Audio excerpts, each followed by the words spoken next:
오늘은 특별히 그 생명의 마지막과 관련된 주제들을 다루게 됩니다.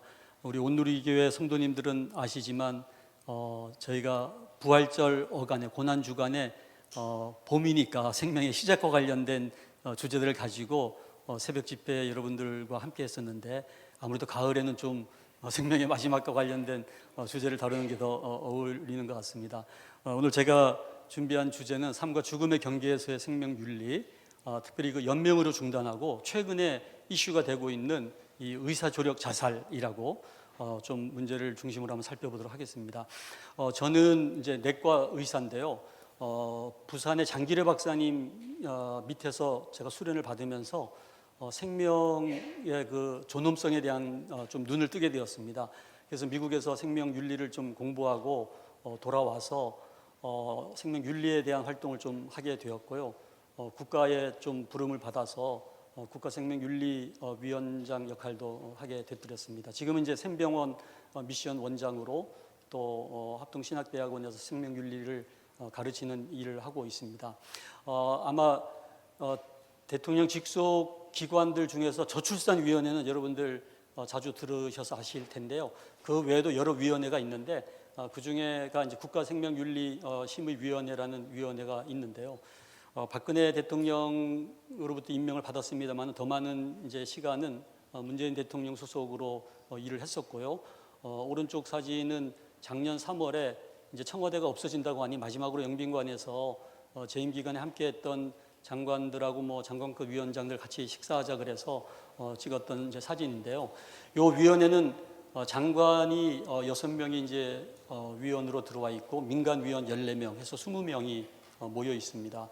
보건복지부 장관하고 가기부 장관이 이제 간사일을 맡고 있는 좀 굉장히 중요한 그런 심의를 하는 기구가 되겠습니다. 제가 위원장을 했을 때 했던 일 한두 가지만 말씀을 드리면은 세월호 이후에 우리나라의 그 생명 경시 풍조가 심해졌었기 때문에 생명의 존엄성에 대한 국민들에게 좀 주지를 할 필요가 있겠다 싶어서 생명 존중 선언문을 만들어서 발표를 했는데 기독교적인 용어를 사용할 수는 없으니까 기독교적인 가치를 담아서 생명은 하나님의 선물이라는 가치를 담아서 선언문을 만들었고요. 이제 오늘 발표하고 관련이 이제 있습니다만은 제가 위원장 시절에 저희 위원회가 초안을 만들어서 연명으로 결정법 또 호스피스법 이것을 국회에 제안해서 2017년에 국회를 통과해서 시행이 되게 되었습니다. 그래서 오늘 말씀드리는 연명으로 중단에 대해서는 이제 제가 법을 만들 때 함께 관여했었기 때문에 조금 더 상세하게 말씀을 드릴 수 있을 것 같습니다. 그러면 로잔하고 어떤 관계가 있느냐? 실은 아시는 것처럼 로잔 운동이 우리 복음주의에서 중요한 것은 그동안 우리가 개인 전도 그리고 교회 개척, 제자 훈련 이런 신앙 훈련에 관심을 많이 가졌더라면은 우리에게 굉장히 부족한 영역이 이 사회 속에서의 역할, 그렇죠? 사회 속에서 빛과 소금의 역할을 감당하는 것이 너무 저희들에게 부족하지 않았나? 말하자면 우리가 빛으로 부르셨는데 다 교회 안에만 모여 있는 거예요. 그래서 마치 그 조명 기구상처럼 교회 안에는 별의별 상들리에 등부터 해가지고 백일등하고 형광등 다 모여 있고 바깥은 칠흑 같은 어둠인 거죠.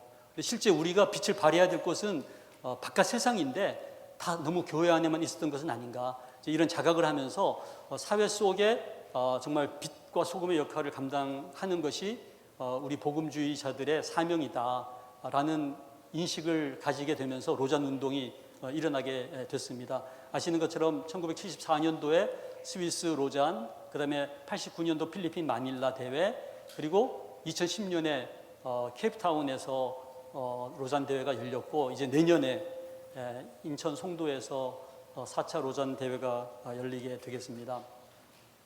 아시는 것처럼 두 분이 좀 주도적인 역할을 했는데 빌리 그레함이 개인 전도의 어떤 대명사라면은 존 스토트 목사님은 성직자지만 사회 속에서의 이 복음이 구현된다는 것에 엄청난 부담을 가지시고 그런 쪽의 책과 또 사역들을 많이 하셔서 이 두 분이 함께 함으로써 어떤 균형을 잡아서 개인 구원뿐만이 아니라 사회 구원을 우리가 함께 이루어야 된다는 그 로잔의 가치가 잘 이루어지게 되었습니다. 이것이 이제 내년에 아까 그 마이크로 목사님 또 이재훈 목사님 이런 리더십들이 중심이 되어서 이제 우리나라에서 50주년 기념 대회와 4차 로잔 대회를 하게 되면서 실은 이런 포럼도 이것이 하나의 그 하나님의 선교라는 거죠. 세상은 너무나 빠르게 변하는데 그 변화하는 세상 속에 불변하는 복음을 어떻게 그러면 우리가 적용할 수 있을 것인가? 아시는 것처럼 세계화, 디지털화, 도시화, 양극화 그리고 기후 변화까지 너무나 많은 변화 속에서 변하지 않는 이 복음을 어떻게 적용할 것인가?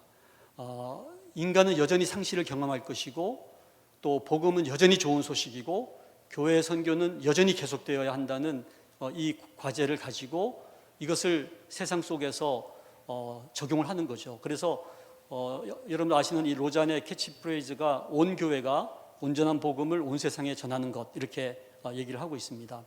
그래서 하나님의 선교 안에 우리는 타모나에 가서 복음 전하고 교회 개척하는 것이 선교라고 생각했는데 이제 훨씬 더 그 범위가 확장이 되는 거죠. 그래서 우리가 가정에서 일터에서 열심히 하나님의 아들 딸로 살아내는 것 자체가 선교다 이런 그 확장성이 있는 겁니다. 그래서 오늘 말씀드리는 이 이슈들을 우리가 관철시키기 위해서 우리가 국회의원이 되기도 하고 또 국회 앞에서 플랜카드를 들고서 막 외치기도 하고 어떻게든지 법을 하나님의 뜻에 맞게 만들어 나가는 이 귀한 일에 함께 동역하는 것도 선교라는 거죠. 이번에 의료선교대회를 지난주에 가졌었는데요. 의료선교대회 안에 제가 참석한 세션은 기후변화 세션이에요. 그러니까 기후변화를 우리가 대응하면서 올바른 크리스찬의 어떤 사명으로 기후를 보호하기 위해서 환경을 지켜내는 것이 하나님의 선교라는 거예요. 그게 의료선교라는 거예요. 그래서 과거에는 한 번도 생각해 보지 못한 그런 엄청난 그 선교의 패러다임의 변화를 가지고 있는 겁니다. 그래서 저희가 이제 내년 봄에는 생태계 변화 속에서 우리가 어떤 삶을 살아야 될 것인지를 로잔 대회를 앞두고 좀 준비를 해보려고 하는데 이런 차원에서 생명을 지켜내는 이 일이야말로 하나님의 선교다라는 개념이 되겠습니다. 그래서 로잔 대회를 앞두고 오늘 이런 포럼을 갖게 되었습니다. 생명의 시작과 관련된 윤리는 또 봄마다 저희가 하게 되기 때문에 오늘 주로 다룰 내용은 생명의 마지막과 관련된 윤리인데요. 아마 여러분들 이렇게 이름을 쭉 제목을 열거를 했습니다만은 뭐 대략 많이 들어본 내용이지 않습니까? 이 중에서 이제 몇 가지를 좀 집중해서 말씀을 드리도록 하겠습니다. 인간이 누구든지 가지고 있는 권리가 인권이라 그러잖아요. 그 인권을 우리가 세 가지를 얘기합니다. 생명권, 건강권, 행복 추구권인데 이 세 가지 권리는 우리가 평생 늘 누려야 되는데 이제 문제는 이 권리가 충돌할 때 무엇을 우선할 것인가 이거든요. 제가 꽤 오래 되긴 했습니다만은 구정 때 저희 아이들을 데리고 포천에 있는 베어스타운에 스키를 타러 갔어요. 우리 아이들이 어렸을 때였는데 그래서 이제 리프트를 타려고 딱 그러는데 삐삐가 그 당시 삐삐였는데 그래서 받아보니까 저희 병원 응급실에서 저를 찾는 삐삐더라고요. 약간 불길한 예감이 들었습니다만은 연락을 했더니 피를 토하는 환자가 왔는데 식도 정맥이 터진 것 같다는 거예요. 응급 내시경을 해서 그 식도 정맥을 이렇게 라이게이션 이렇게 붙잡아 줘야 되는데 그 시술을 할 수 있는 당직 의사가 연락이 안 된다는 거예요. 연락이 되는 의사 중에서 그 시술을 할 수 있는 의사가 당신밖에 없다는 거예요. 갑자기 뭐가 충돌하는 거죠? 저희 가족의 스키를 탈 권리가 갑자기 이름 모를 응급실 환자의 생명권하고 충돌하는 거예요. 그러면 뭘 우선해야 되겠어요? 생명권을 우선해야 되는 거죠. 우리 아이들 다시 그 리프트 탈려다가 다시 숙소에 눕혀놓고서 아빠가 갔다 올 테니까 양해해달라 그러고 한 2시간 반을 걸려서 이제 다행히 시술을 하고 환자가 좋아진 상태를 확인하고 돌아와서 다행히 그 야간 스키가 있더라고요. 그래서 그 야간 스키를 타면서 너희들 때문에 한 생명이 살아났다는 것을 얘기하니까 이 아이들이 자기들의 행복 추구권 플러스 또 생명권도 막 누리면서 엄청 행복했던 시간을 보낸 기억이 납니다. 어떤 또 여성이 그 과장으로 승진해야 되는 너무나 중요한 시기에 덜커덕 임신이라는 사실을 알게 된 거예요. 가봤더니 이제 6주 된 아이가 뱃속에 있는 거죠. 그러면 뭐가 충돌하는 겁니까? 이 여성의 승진할 권리는 행복 추구권 누려야 되지만 갑자기 뱃속에 있는 아이의 생명권과 충돌했을 때 안타깝지만 자기의 승진을 생각하면 그렇지만은 이 아이의 생명권이 또 너무나 소중하지 않습니까? 그런 것이 굉장히 우리로서는 고민스러운 주제가 되겠습니다. 근데 여기서 우리가 혼동하지 말아야 될 것은 이 생명권하고 생명 결정권이거든요. 생명권은 뭐냐면요. 한번 여러분들 오른손 들어보실래요? 오른손을 들어서 이렇게 왼쪽 가슴에 갖다 대면 여기 심장이 있는데요. 심장이 혹시 뛰고 있는지 한번 느껴보세요. 안 뛰고 있는 분은 저한테 얘기해 주시면 제가 즉각 심폐소생술을 하도록 하겠습니다. 이 심장이요. 한번 따라해 볼게요. 심장아, 나의 심장아, 너희 주인이 명하노니 멈추어라. 일부러 웃으시면서 명령을 하지 않는 분들이 계세요. 이 심장이 내 건 줄 알았는데 내 말을 안 듣는 거예요. 그럼 이 심장이 누구의 말을 들을까요? 하나님께서 뛰라고 할 때부터 뛰기 시작해서 하나님이 멈추라고 할 때까지 이 심장이 뛰고요. 그 뛰는 심장이 우리를 살려내고 있는 그 기간 동안 마음껏 누리고 즐기고 또 하나님을 찬양하고 감사하는 삶을 사는 것이 이 생명권이에요. 생명권. 그럼 생명 결정권은 뭐냐? 생명의 시작과 마지막을 내가 결정하겠다는 거거든요. 낙태나 인간 복제나 또는 안락사나 자살이나 또는 요즘 묻지마 살인이나 그렇죠? 그거는 다 생명을 자기가 결정할 수 있는 것처럼 착각하면서 하는 여러 가지 일탈 행위가 되는 거죠. 그래서 요즘 사회에 굉장히 문제가 되는 여러 가지 새로운 문화는 이 자기 결정권이라고 하는 잘못된 개념이 다른 사람의 생명을 해치는 것까지도 자기 결정 안에 포함된 것처럼 착각하면서 여러 가지 일들이 벌어지고 있는 거죠. 그래서 하나님께서 우리에게 주신 권리는 생명권이지 결코 생명 결정권이 아니라는 것을 꼭 염두에 두시면서 오늘 강의를 들으면 좋을 것 같습니다. 생명 윤리의 4대 원칙이 있어요. 근데 이 원칙은 크리스찬이 아닌 분들이나 다 같이 공통으로 시인하는 잣대거든요. 그래서 이 잣대를 들이대면서 과연 이 이슈가 생명 윤리적이냐 아니냐를 우리가 검증할 수가 있어요.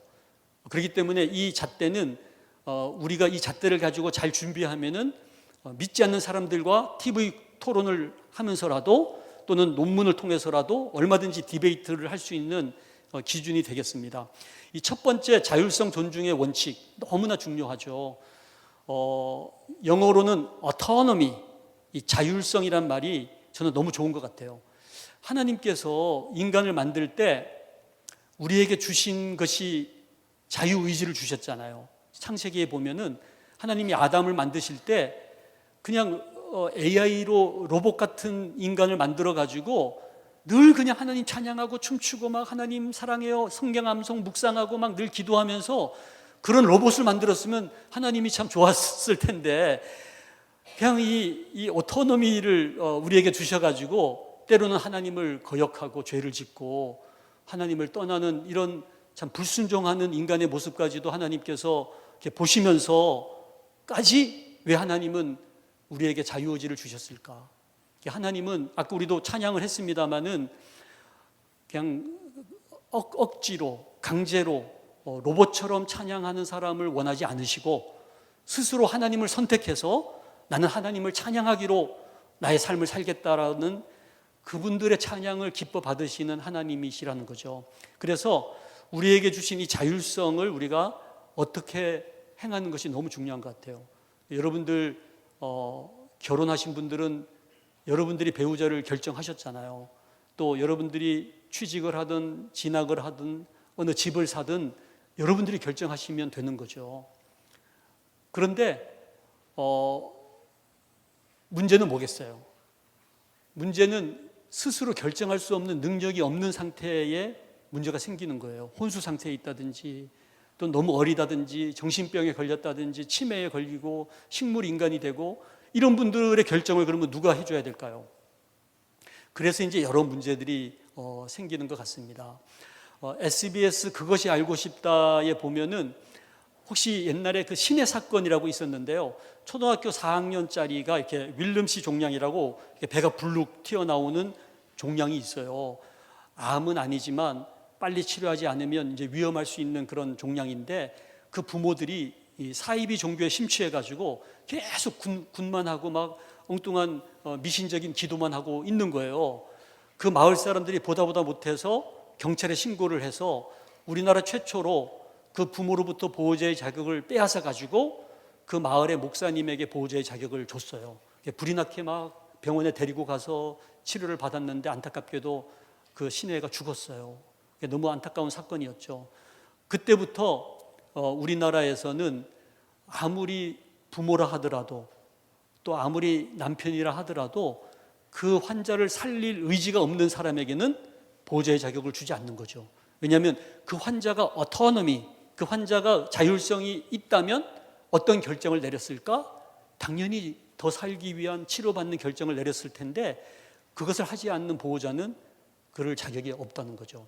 그래서 이 자율성 존중의 원칙은 너무 중요합니다. 여러분들 암에 걸리시더라도 항암제를 맞을지 수술을 할지 방사선 치료를 할지 호스피스 치료를 받을지 누가 결정해야 돼요? 여러분이 결정해야 돼요. 가족이나 의사가 결정하는 것이 아니라 여러분들이 결정하게 하는 것이 이 자율성 존중의 원칙이고요. 두 번째는 이 악행 금지의 원칙이에요. 이것은 히포크라테스가 의사들의 윤리를 한마디로 정리한 것이 do no harm, 남에게 해를 끼치지 말라는 거거든요. 그래서 이것이 이 생명 윤리에 있어서는 선행의 원칙보다 우선한다는 거죠. 근데 실제 어떤 일이 있었냐면요, 그 대학병원에서 혼수 상태 환자가 중환자실에 입원해 있어요. 근데 한 일주일 열흘 지나가니까 이 보호자들이 너무 힘들고 더 이상 의미도 없는 것 같고, 그래서 뇌사 판정 받고 장기를 기증하고 싶은 거예요. 그러면 이제 540만 원 장례 지원비하고 치료 지원비가 나오고 더 이상 이제 고생하지 않아도 되고, 근데 마침 또 그 병원에 7명의 환자가 장기 이식을 기다리고 있는 거예요. 뇌사자를. 그러면 그 병원은 3억 5천만 원을 벌어요. 모든 의사들과 환자 보호자들이 다 뇌사자가 나타나기를 기다리고 있는데, 이 혼수 상태 환자가 뇌사 판정을 받겠다니까 좋아한 거죠. 근데 안타깝게도 안타까운 건지 표현이 모호합니다만은 뇌사 판정을 했더니요, 뇌파가 뛰는 거예요. 그러면 뇌사가 아니잖아요. 근데 너무나 원하니까 위원들이 사인을 했어요. 마지막 원목이신 분이 윤리위원이신데, 이분까지만 사인을 하면은 이제 뇌사 판정이 되면은 장기를 적출할 수가 있거든요. 이분이 자기가 사인하는 것은 문제가 아닌데 뛰는 뇌파는 어떡하냐 그랬더니 그거는 어렵지 않습니다. 환자에게다가 찍지 않고 뇌파를 이 책상에다가 찍으면 이 팽팽파가 나오면 그거를 차트에 갖다 붙이면 이게 이제 뇌사가 되지 않습니까? 그러면은 7명을 살리고 병원은 3억 5천만 원 벌고 의사들은 엄청난 그 장기 이식을 리딩하는 병원으로서의 어떤 그 브랜드와 프레임을 얻는 거죠.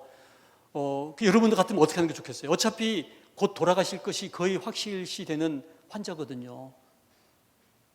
7명을 살리기 위해서 그냥 뇌사 판정 받는 게 낫지 않을까요? 근데 이 생명윤리의 원칙은 선행의 원칙보다 뭐가 더 우선해야 된다고요? 악행 금지의 원칙이 더 우선하기 때문에 아무리 많은 사람을 살릴 수 있다 하더라도 내 앞에 있는 이 한 사람에게 해를 끼치지 말라는 거예요. 굉장히 중요하고도 어려운 문제입니다. 근데 여러분들 병원에 가면은 대부분 악행을 저지르는 거예요. 저희 병원에 오는 환자들도 좀 죄송하더라고요. 병원에 오면 주사바늘 찔러서 피 검사하죠. 또 막 방사선 쪼이죠. 또 막 배를 가르죠. 뭐 엄청난 막 격리병실에 막 입원시키죠. 막 묶어놓죠. 악을 행하는 거거든요. 근데 그것이 허용되는 이유가 이 The Principle of Double Effect라 그래가지고 이중 결과의 원리라고 있어요. 코로나 때 여러분들 백신을 맞은 이유가 뭡니까? 백신 맞다가 돌아가신 분도 계세요. 근데 그럴 어떤 위험성이나 부작용보다 더 큰 이익이 주어질 수 있기 때문에 우리가 어릴 때 아기들 예방접종을 시키는 거죠.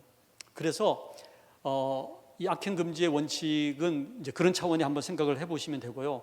선행의 원칙은 뭐 다 아시는 내용인데 한 가지만 말씀드리면 이 퍼터널리즘이라 그래서 온정적 간섭주의라고 있어요. 이거는 우리가 이 페어런트, 부모의 입장이 되어서 의료진이 환자들을 돌보기 위해서 때로는 백색 거짓말을 하는 것을 허용해 주는 예외적인 상황이 있을 수 있다는 거죠.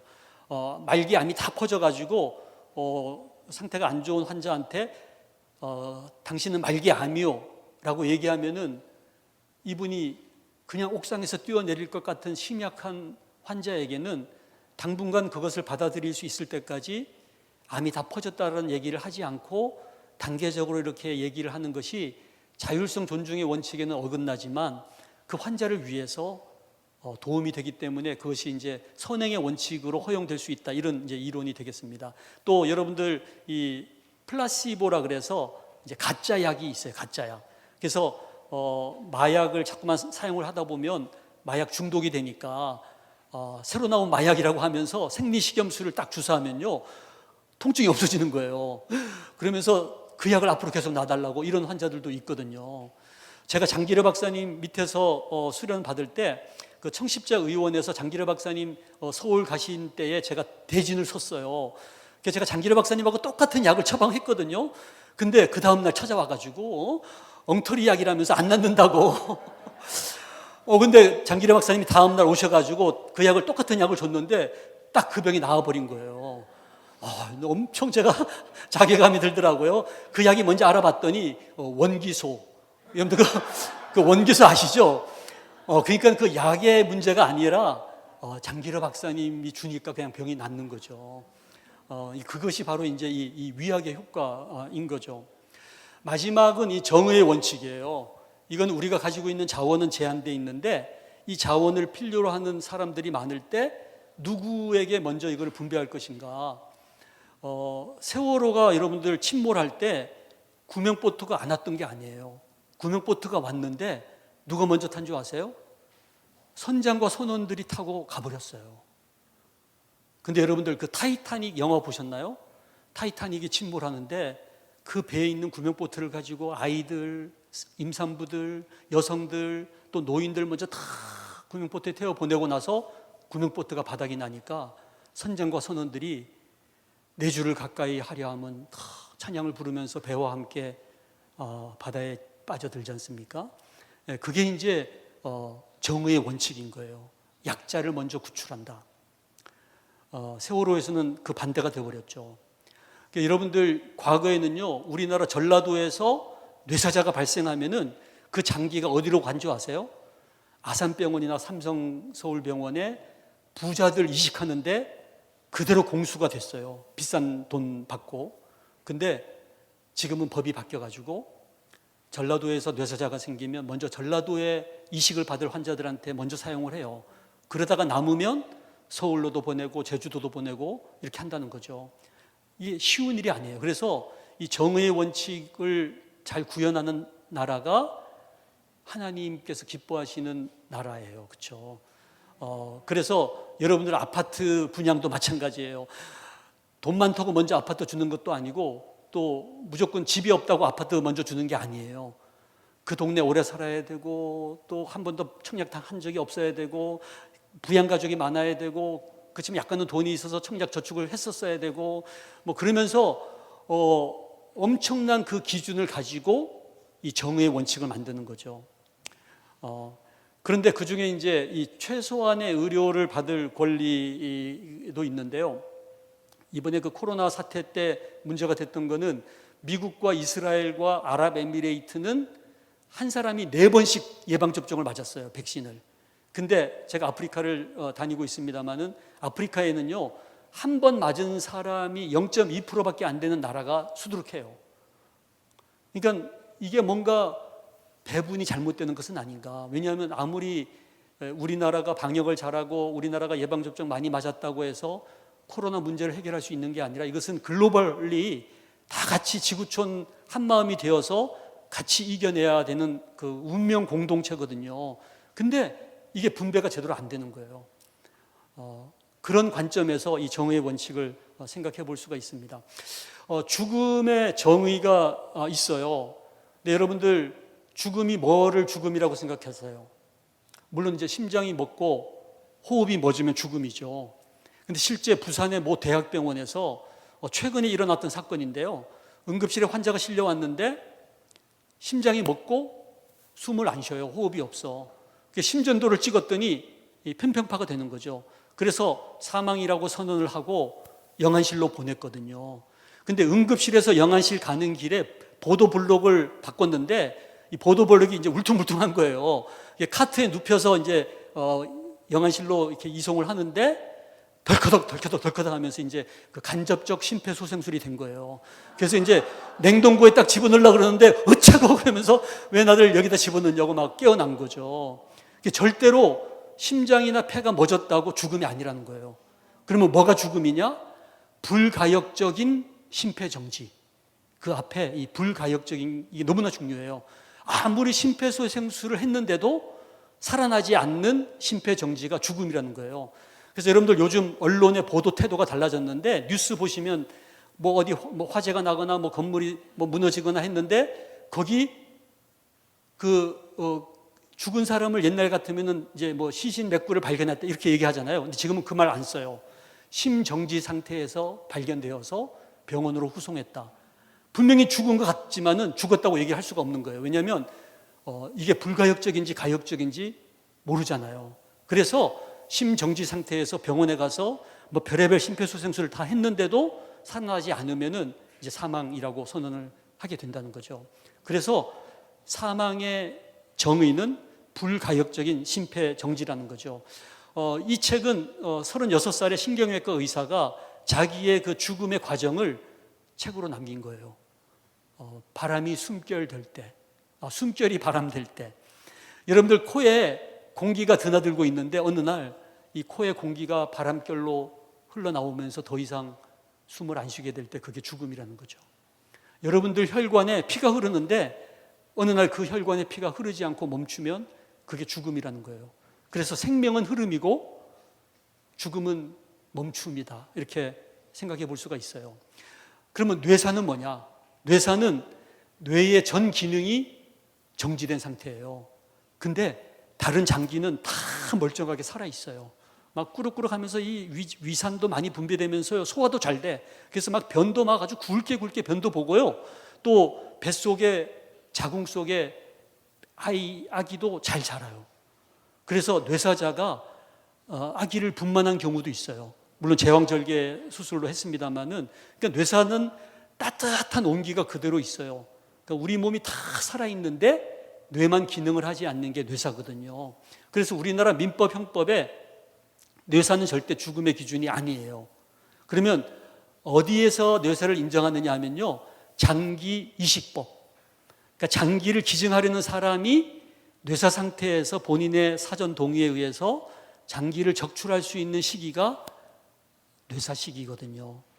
왜냐하면 한 달을 더 살 수 있지만 어차피 죽을 거 그 한 달 내가 안 살고 다른 사람에게 내가 장기를 주겠다는 그런 숭고한 뜻에 의해서 장기를 적출할 때에만 적용되는 것이 이 뇌사라는 개념이라는 것을 염두에 두셨으면 좋을 것 같아요. 그래서 장기를 기증할 것도 아니면서 뇌사 상태에서 장례를 치르잖아요. 그러면 살인죄가 되는 거예요. 그러면 식물인간은 뭐냐? 식물인간은요, 뇌파가 뛰어요. 뇌가 아직 기능을 하는 거예요.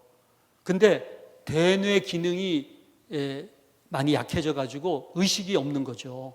그래서 그냥 식물처럼 이렇게 오래오래 생명을 유지하는 게 식물인간이거든요.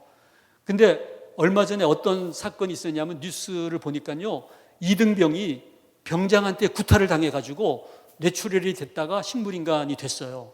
5년째. 이 5년째 식물인간이던 이 이등병이 깨어났어요. 자기를 구타했던 병장 이름을 외운 거예요.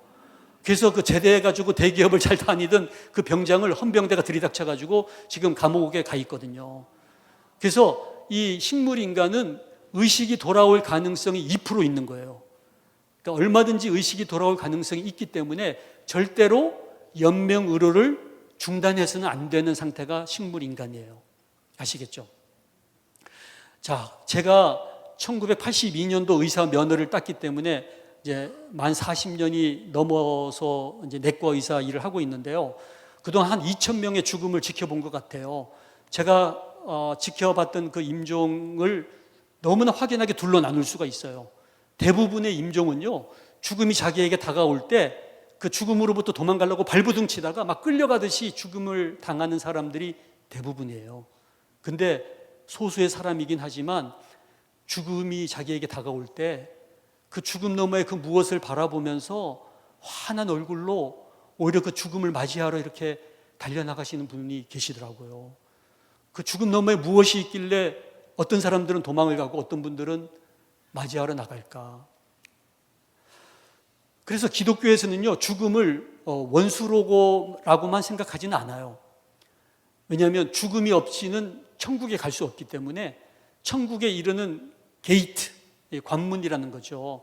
그리고 삶의 완성이고 고통의 종말이고. 그래서 이 김알람 박사님은 유언을 남기기를 내가 죽으면 장송곡을 부르지 말고 승리의 개성가를 불러달라고.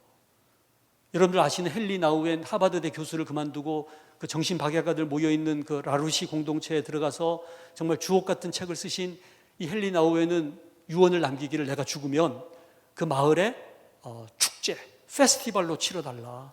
그 정신박약가들이 이 헨리 나우엔의 그 관을 메고 마을 로타리 광장에 나와서 막 춤을 추면서 노래를 부르면서 이 헨리 나우엔을 이 땅에 보내신 하나님을 찬양하는 거죠. 그러니까 참 죽음이 그런 의미가 있다는 거죠. 그래서 고통이라는 것이 무조건 나쁜 것은 아니다. 아프니까 청춘이다 해도 그렇지만 고통에는 뜻이 있다. 또 고난이 보석이다. 고난은 축복의 또 다른 변장이다. 이런 얘기들을 우리가 합니다. 죽음학의 창시자라고 하는 이 퀴블러 로스가 쓴 책 중에 사후생이라는 책이 있어요. 죽음 이후의 생에 대한 책인데요. 이분이 죽음학을 어디서 연구하셨냐 하면은 폴란드의 아우슈비츠 그 유태인들 학살했던 그 가스실에 가서 죽임을 당했던 그 수용소에서 죽음을 앞두고 있는 유태인들 개인 면담을 하면서 이 죽음학이라는 학문을 만들었는데요. 이분이 그 가스실로 가는 그 골목길을 쭉 지나가 보니까요, 그 담벼락에 수많은 나비들이 형형색 색깔로 그려져 있는 거죠. 왜 이 유태인들이 가스실에 가기 전에 나비를 그렸을까? 지금은 번데기처럼 누에꽃이처럼 정말 처참한 모습으로 죽어가지만 언젠가 그 안에서 나비가 활활 날면서 저 하늘을 비상하리라. 그 꿈을 가지고 가스실로 걸어가는 겁니다. 그래서 이 퀴블러 로스는 유언을 남기기를 내가 죽으면 무덤에 나비를 날려달라. 그래서 그 제자들이 나비를 날려드렸습니다. 안락사가 이 생명의 마지막과 관련된 가장 중요한 이슈입니다만은 굉장히 복잡하지 않습니까? 근데 어렵게 생각할 필요가 없어요. 고양이를 죽이는 방법을 생각하시면 되는데요. 고양이를 죽이는 방법에 목 졸라 죽이는 방법하고 굶겨 죽이는 방법하고 뭐가 더 끔찍할까요? 막 너무 생각을 깊이 할 필요 없어요. 둘 다 끔찍한 거죠. 근데 실제 사람도 그래요. 저희 병원이 안양에 있는데요. 안양 석수동에 얼마 전에 그 고독사 하신 분이 계시는데요. 사지가 마비되셔서 며느리가 갖다 주는 미음을 하루 한 번 빨대로 빨아먹으면서 목숨을 이어갔는데 어느 가을날 며느리가 오지 않기 시작했어요. 그래서 그 문틈으로 찬바람은 들어오고 낙엽 뒹구는 소리는 들리는데 이틀이 가고 3일이 가고 의식은 몽롱해지는데 더 이상 인기척이 없는 거죠. 그러면서 의식을 잃어버리고 보름 뒤에 독고사의 모습으로 발견됐어요. 그 며느리가 그 시어머니를 죽이려고 한다면 두 가지 방법이 있을 거예요. 목 졸라 죽이는 거하고 굶겨 죽이는 거하고. 뭐가 더 끔찍할까 생각하면 실은 생각하기 나름인 거죠. 둘 다 너무 끔찍한 거죠. 그래서 이것을 분류하는 것은 큰 의미가 없다. 안락사는 자기 결정권의 잘못된 오용이고 그 어떤 안락사도 허용해서는 안 된다는 것이 기독교 생명윤리의 입장입니다.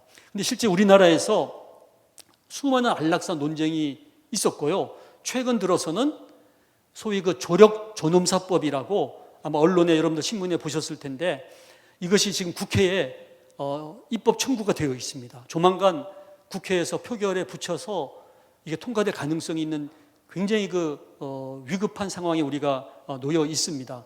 그래서 제가 오늘 이 조력 존엄사에 대한 말씀을 드리려고 하는데요. 원래 이름은 Physician Assisted Suicide, 의사 조력 자살이에요.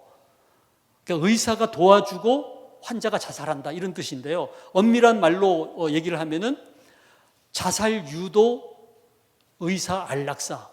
그러니까 환자에게 자살을 유도하는 의사의 안락사 행위가 이 의사 조력 자살이거든요. 근데 이거를 우리나라에서 말을 너무 포장해가지고 조력 존엄사. 그러면 우리가 이 앙케이트 설문조사 하잖아요. 그러면 당신은 심한 고통 속에 있을 때 조력 존엄사를 찬성하시겠습니까? 그러면 막 찬성에 다 동그라미 치는 거죠. 존엄사 너무 좋아 보이잖아요. 그렇죠? 그래서 이 단어, 이 어휘가 너무너무 중요하거든요. 이 어휘 때문에 낙태 문제도 그래요. 예를 들어서 약국에 가면 무슨 약 달라 그러는 줄 아세요? 저희 집사람이 약사였기 때문에 약국을 했었는데 손님들이 와서 무슨 약 달라 그러는 줄 아세요? 애기 지우는 약 주세요. 그럼 애기 지운다는 거는 이렇게 그냥 지우개로 이렇게 지우면 연필 지우면 그냥 원래 상태로 그냥 다시 백지가 되잖아요. 아무 문제 없이 그 전으로 돌아가는 그런 어떤 어휘. 여러분들 그 가족 동반 자살 얘기 들어보셨죠? 일가족이 너무 경제적으로 어려워서 온 가족이 동반 자살했대. 너무 안타까워. 우리가 가슴이 아련하게 참 그런 생각을 합니다만은 엄밀하게 그 팩트를 체크해 보면 어떤 상황인지 아시죠? 그 아버지라는 사람이 아이 셋을 칼로 찔러서 다 죽여요. 막 피범벅이가 됐는데 막 도망가려는 그 마누라를 잡아서 또 죽여요. 그리고 자기가 목매달아 자살해요. 그게 가족 동반 자살이거든요. 엄밀한 말로 하면은 4명을 살해하고 너무나 가까운 그 가족을 4명을 살해하고 자기는 자살한 것이 실은 동반 가족 자살인데 우리는 그냥 어느 날 한 가족이 그냥 같이 이렇게 간단하게 죽은 것처럼 이 어휘의 어떤 혼란 속에 빠져 있다는 거죠. 이 기계는 어떤 기계냐면요. 닥터 데스라는 기계인데 이 기계 장치를 환자에게다가 연결하면요. 환자가 딱 단추를 누르잖아요. 그러면 베토벤의 교향곡이 흘러나와요. 음악을 듣고 있는데 첫 번째 약이 환자의 혈관 속으로 주입이 돼요. 진정제, 수면제가 투입이 되면 환자가 이렇게 잠이 들잖아요. 그러면 두 번째 약이 주입이 되는데 염화칼륨, 심장을 멈추게 하는 약이 투입이 되는 거예요. 근데 단추는 누가 눌렀어요? 환자가 눌렀어요. 근데 그 장치를 다 세팅한 사람은 누구예요? 의사가 한 거예요. 그래서 두 가지 행위가 합쳐지는 건데요. 환자는 자살을 한 거고요. 의사는 안락사를 시킨 거예요. 그 두 개가 합쳐져서 자살 유도 의사 안락사가 이 의사 조력 자살인데 이것이 조력 존엄사라는 이름으로 우리 국회에 지금 입법 청원이 돼 있는데 배우 알랭 들롱이 이것을 지지하면서 신청을 하면서 막 언론에 이슈가 더 되기도 했습니다. 근데 실제 그 스위스에 2006년에 이 의사 조력 자살이 허용이 되면서 여러 기관이 생겼어요.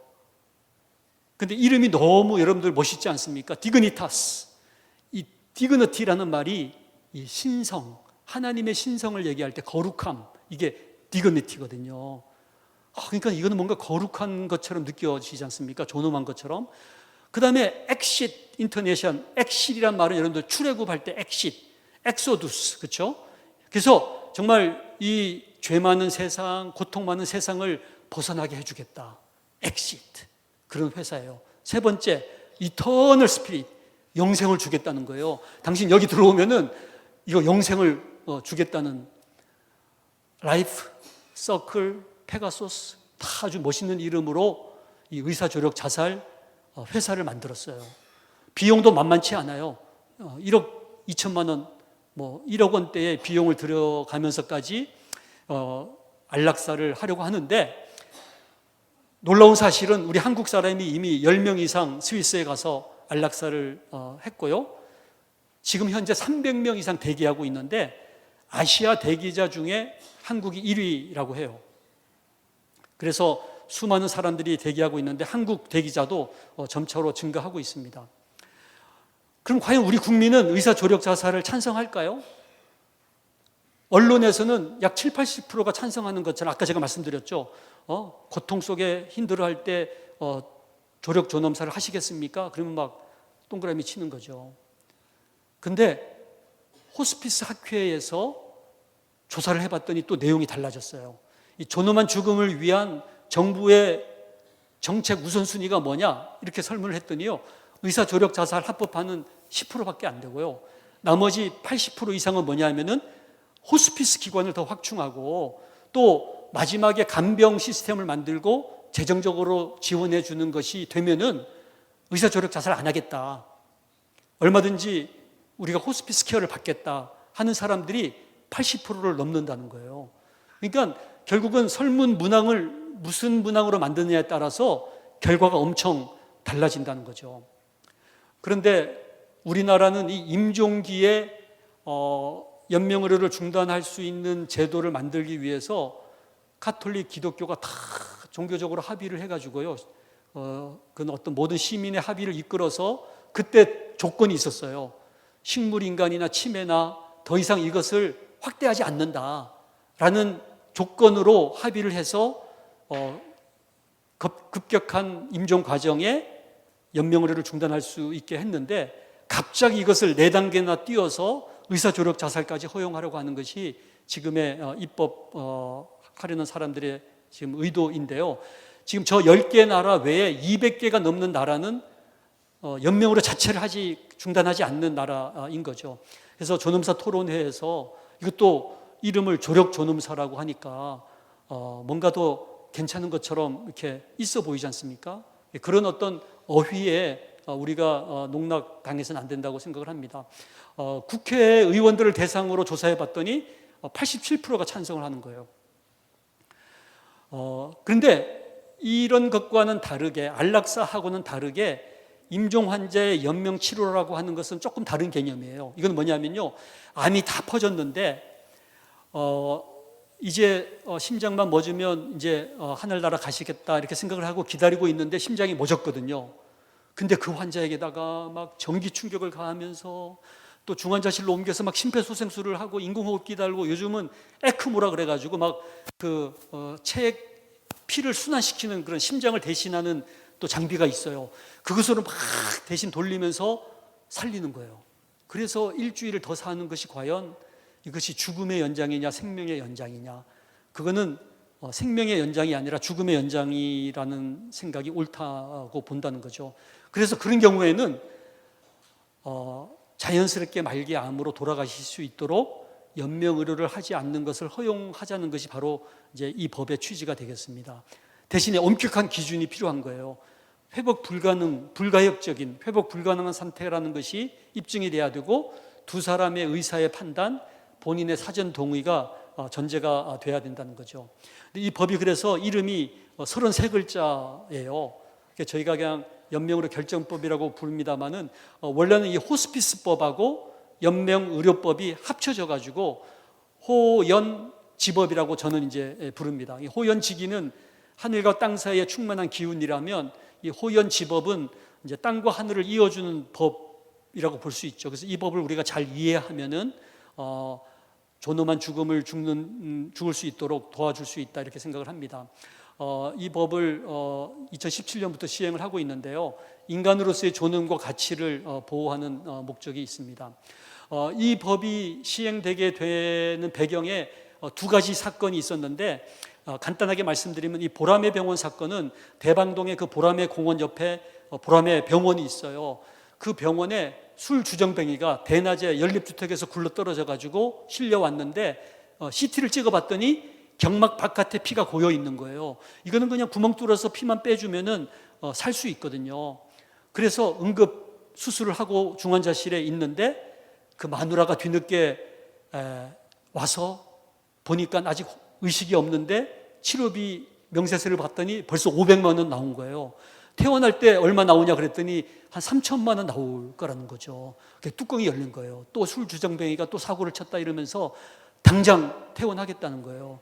그래서 레지던트 교수님이 다 반대하는데 이 각서를 쓰고 퇴원을 하니까 인턴이 이 엠부 백잉을 하면서 집에 도착해서 그 엠부를 빼는 순간 환자가 죽었어요. 근데 그 시동생이 자기 형수하고 의사 3명, 인턴 레지던트 교수를 살인 및 살인 방조 혐의로 고소했어요. 근데 1심에서 인턴은 풀려났어.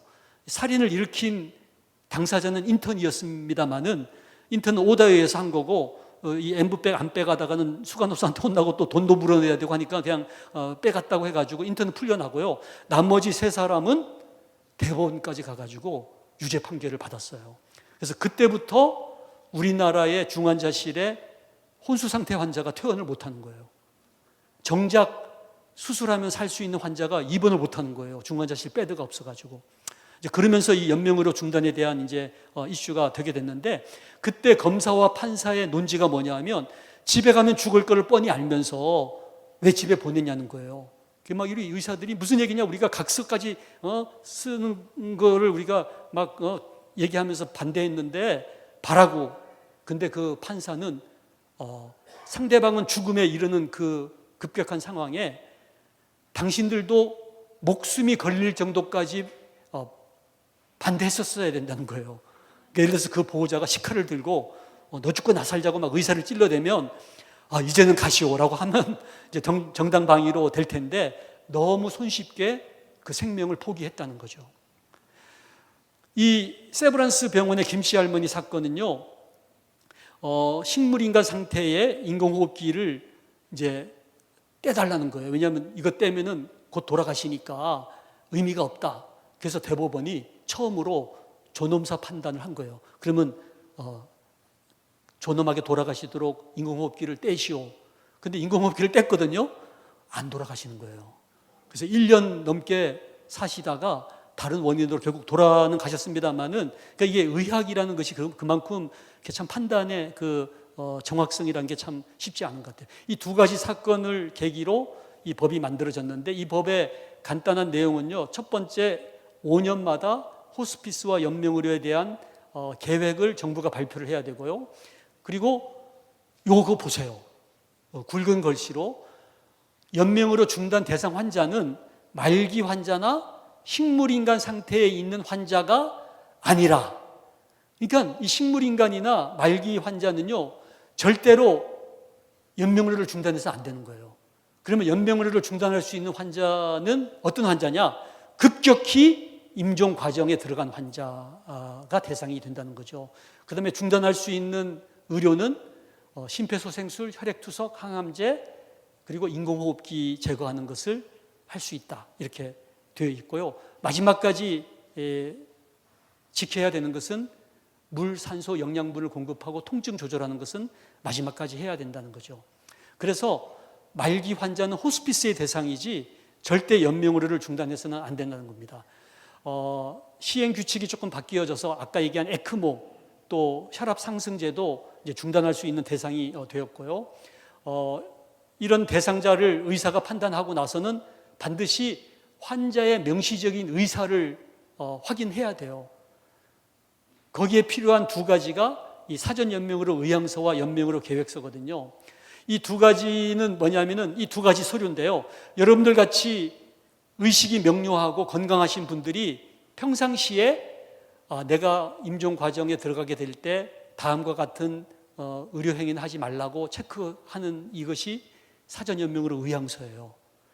그 다음에 연명으로 계획서는 뭐냐면은 우리가 병들어서 병원에 입원했을 때 의사가 환자를 눕혀놓고서 환자에게 질문을 해가면서 의사가 작성하는 것이 연명으로 계획서예요. 이 둘 중에 하나만 있으면 그 환자의 의사를 추정할 수, 명시적인 의사로 추정을 해서 연명 의료를 중단할 수 있다는 거죠. 그래서 여러분들이 이제 사전 연명으로 의향서는 가급적 미리 작성을 하는 것이 좋은데 그것을 작성을 해두면요, 그 데이터가 국립연명의료관리기관의 빅데이터로 저장이 돼요. 그래서 여러분들이 교통사고 나가지고 응급실에 실려갔을 때 여러분들의 주민등록번호를 치면요, 여러분들 모니터에 여러분이 적어 놓으신 사전연명으로 의향서가 이렇게 뜨는 거죠. 아, 이분이 이런 상황에서는 심폐소생술을 하지 말라 그랬구나 하는 것을 의사들이 알 수 있다는 겁니다. 그리고 마지막은 이제 호스피스가 훨씬 더 확대되어서 과거에는 말기 암 환자만 호스피스 대상이었는데 지금은 간경화증, 그다음에 폐 환자, 에이즈 환자, 그리고 그 외에도 이제는 모든 죽음의 과정에서 호스피스 케어를 받는 것을 권고하고 있습니다. 이 법이 만들어지고 나서 달라진 것이 뭐냐면요, 죽음에 대한 문화가 달라졌어요. 과거에는 6.25 문화 때문에 할아버지나 아버지에게 죽음이라는 단어조차도 꺼낼 수가 없었는데 지금은 당당하게 할아버지한테 할아버지가 지금 임종 과정에 빠지게 되면은 심폐소생술을 할 거예요, 말 거예요? 이거 체크하세요. 이러면요, 할아버지하고 이제 죽음에 대한 얘기를 하는 거예요. 그럼 나는 그거 안 할 거야. 그러면서 나는 그런 거 싫어해 하면서 자기의 어떤 삶에 대한 어떤 가치가 나오잖아요. 그러면서 그러면 할아버지의 재산은 어떻게 하실 거예요? 저 손은 누구 줄까요? 저 밭은 누구 줄까요? 이러면서 재산에 대한 얘기도 하고 나서 그 다음에 무슨 얘기를 할 수 있죠? 그 돌아가시고 나면 할아버지 어디 가실 거예요? 보통 우리 할아버지들은요, 자기 무덤자리 정도 알아보고 그게 끝이에요. 근데 그 무덤자리 말고 그 다음에 할아버지 어디 가실 건데요? 라고 물어보면서 이제 복음을 전할 수 있는 기회를 가질 수가 있는 거예요. 그래서 저는 이 법이 우리 크리스찬들이 잘 사용하면요, 사전연명으로 의향서 작성을 통해서 복음의 길이 열릴 수도 있겠다, 이런 생각을 해봅니다. 이렇게 급격하게 사전연명으로 의향서가 증가하고 있습니다만은 안타까운 것은 본인이 건강할 때 사전연명으로 의향서를 작성한 사람은 0.7%밖에 안 돼요. 1000명 중에서 7명밖에 안 되고 나머지는 다 가족들이 추정해 주는 거. 그러니까는 본인의 자율성 존중의 원칙에 어긋나잖아요. 그렇죠? 그래서 여러분들 스스로 여러분들이 사전연명으로 의향서를 작성해 놓는 게 도움이 될 거라고 생각을 합니다. 호스피스는 뭐 여러분들 잘 아시니까 이렇게 질환이 이제는 다양한 질환으로 넘어가고 있습니다. 그래서 파킨슨, 치매, 루게릭병, 모든 병이 이제는 호스피스 대상 질환이 되다 보니까 1년에 30-40만 명이 이제는 호스피스를 케어를 받아야 되는 대상이 된 거예요. 그래서 이제는 우리 교회가 호스피스 기관을 많이 만들 필요가 있어요. 그래서 온누리가 각 지역마다 또 호스피스 기관을 만들어서 우리가 돌봄의 역할을 해야 되지 않을까 생각을 합니다. 이제 마지막으로 그래서 호스피스 봉사하시는 분들, 아침에도 제가 교육을 하고 왔습니다만은 너무 아름다운 것 같아요. 자기의 죽음을 준비하는 그 과정을 위해서라도 다른 사람의 죽음을 지켜보면서 그분들을 섬겨드리는 것이 얼마나 아름다운가. 마치 우리 인생길이 마라톤이라면은 40km의 그 오르막 내리막, 그 넓은 길 좁은 길을 달려서 이제 올림픽 스테디움에 들어오면은 몇 바퀴 돌고 이제 골이 나잖아요. 우리 호스피스 봉사는 그분들에게 막 찬물을 뿌려가면서 젖은 수건을 던져가면서 이제 조금만 더 힘을 내라고 외쳐대는 것이 아닌가. 또 제가 낮에 결혼식을 참석하고 왔는데 신부 대기실, 예수님 대신 신랑을 만나기 위해서 웨딩드레스, 향수를 뿌리고 꽃을 단장하면서 신랑을 준비시키는, 신랑 맞이할 준비를 시키는 것이 호스피스가 아닌가 생각을 해봅니다. 제가 호스피스 담당했을 때의 모습인데요, 저 환자는 행여병자, 노숙자로 집안에서 버림받고 그렇게 떠돌이가 되고 실려왔는데 암이 다 퍼진 거예요. 내 복음을 받아들이고 자기를 버렸던 가족들을 다 용서하고 그리고 한 번만이라도 누군가를 사랑하고 죽고 싶다고 자기의 장기를 다 기증했는데 암이 다 퍼져가지고 그 장기를 아무도 안 받겠다는 거죠. 그래서 마지막으로 시신을 기증하는데 서울 시내 8개 의과대학이 시체가 넘쳐서 안 받는다는 거예요. 그래서 이분의 마지막 소원을 들어주기 위해서 전국을 다 뒤져가지고 대구 영남의대 해부학교실에 시신을 기증했던 기억이 납니다. 저희 병원에 호스피스에 버킷리스트가 있어요. 죽기 전에 소원을 적는 노트에 50세 최장암 말기 여자 환자가 웨딩드레스라고 적어놓은 거예요. 저희가 불이 나게 레드카펫 까고 풍선을 달고서 웨딩홀을 만들어서 결혼식을 올려드렸는데 저 신부가 3주 후에 돌아가셨어요. 저분의 두 번째 버킷리스트가 남편이 불러주는 노래를 들으면서 죽고 싶다는 거죠. 저희가 상태가 나쁠 때 그 남편하고 같이 찬송가를 부르기 시작했는데 300곡을 부를 때 돌아가셨어요. 그래서 두 번의 그 꿈을 다 이루고 돌아가셨다 그래서 저희가 호스피스 병동을 꿈을 이루어드리는 병동이라고 부르고 있습니다. 죽음의 여러 가지 단계가 있고 이런 것은 이제 넘어가고요. 우리나라의 그 호스피스가 186개 기관이 있는데 이 호스피스에 문제가 있어요. 그게 뭐냐면은 이것이 법을 만들면서 제도권 안으로 이 호스피스 케어를 집어넣는 과정에서 이 호스피스의 영역이 두 영역이 있거든요. 의료의 영역이 있고 돌봄의 영역이 있는데 의료의 영역만 제도권 안에 들어온 거예요. 그래서 이 5직종이 있는데 의사, 간호사, 사회복지사만 건강보험 재정의 혜택을 받아가지고 인건비가 나와요. 근데 어쩌면 더 중요한 성직자와 이 봉사자가 제도권 안에 들어오지 않아서 건강보험 혜택이 안 되는 거예요. 그러다 보니까 필수 인력이 안 되고 선택 인력이 돼버린 거예요. 그래서 코로나가 심하게 됐을 때 이 호스피스 병동에 성직자가 못 들어간 거예요. 마지막 세례를 베풀어야 되는데 그냥 의사가 마스크 쓰고 들어가서 그냥 시신을 정리해버리는 안타까운 일이 생긴 거죠. 그래서 이제 의료의 영역만이 아니라 돌봄의 영역에 성직자와 자원봉사자도 필수 인력이 된다면 코로나의 그 격리 병실 안에 우리도 마스크를 쓰고 들어가서 마지막 복음을 전하고 또 세례를 베풀 수 있는 그런 인력이 돼야 되지 않을까 생각을 합니다. 앞으로 점점 더 많은 호스피스가 생겨야 되고요. 또 연명의료 제도도 주민등록증 이런 갱신과 연계해가지고 운전면허증 갱신과 연계해서 좀 더 많은 사람들이 손쉽게 사전연명으로 의향서를 작성할 수 있으면 좋지 않을까 생각을 해봤습니다. 그래서 이 연명의료 결정법이 만들어진 이후에 우리 크리스찬들에게는 새로운 영역이 펼쳐진 거라고 봅니다. 그래서 이제는 우리가 이 변화된 문화를 잘 활용해서 이 삶의 마지막 시기에 정말 주님과 함께 존엄한 죽음을 죽으면서 또 천국의 소망을 가지고 숨을 거둘 수 있도록 이 일에 우리가 함께하면 좋지 않을까 생각을 하면서 여러분들 오늘 또 이 다음에 그 자살이라는 주제 함께 우리가 논의할 텐데 혹시 질문 있으시면 나중에 통합 질문 시간에 함께 해주시면 감사하겠습니다. 이상 말씀 마치겠습니다. 감사합니다.